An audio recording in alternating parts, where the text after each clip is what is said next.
Hindi lindol ang sanhi, ito ang nakakagulat na nangyari sa Nepal.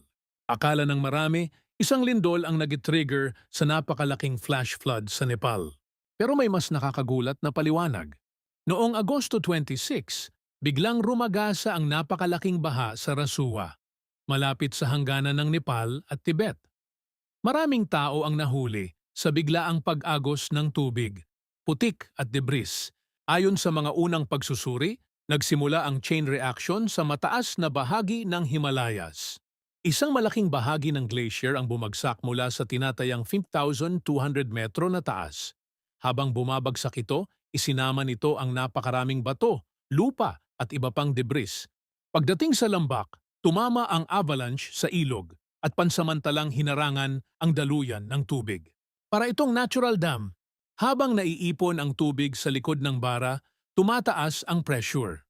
At nang tuluyang bumigay ang blockage, biglang kumawala ang napakalaking dami ng tubig kasama ang putik, bato, yelo at iba pang debris.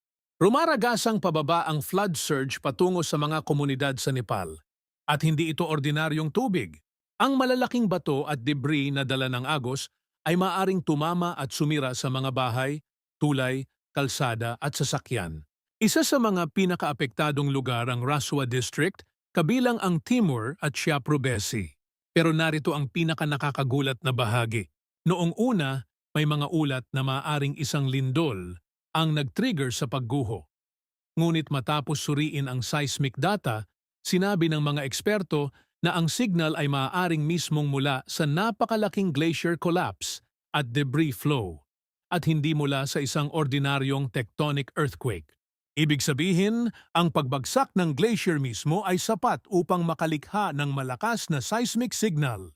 At habang nagpapatuloy ang rescue operations, patuloy ding hinahanap ang mga taong nawawala. Maraming lugar ang mahirap puntahan dahil sa putik, sirang kalsada at mga tulay na inanod ng baha. May isa pang malaking tanong. Climate change ba ang dahilan? Hindi pa masasabi ng mga siyentipiko na climate change mismo ang direktang nagdulot ng pagbagsak ng glacier. Pero mabilis na umiinit ang Himalayas at maraming glacier ang patuloy na nagbabago at nawawalan ng yelo. Kaya pinag-aaralan kung nakaapekto ito sa stability ng glacier at bundok. Ang nangyari sa Nepal ay isang mahalagang paalala. Hindi lahat ng flash flood ay nagsisimula sa malakas na ulan. Minsan, sapat na ang pagbagsak ng glacier, pagbara ng ilog, at bigla ang pag-release ng tubig para makalikha ng napakalaking baha.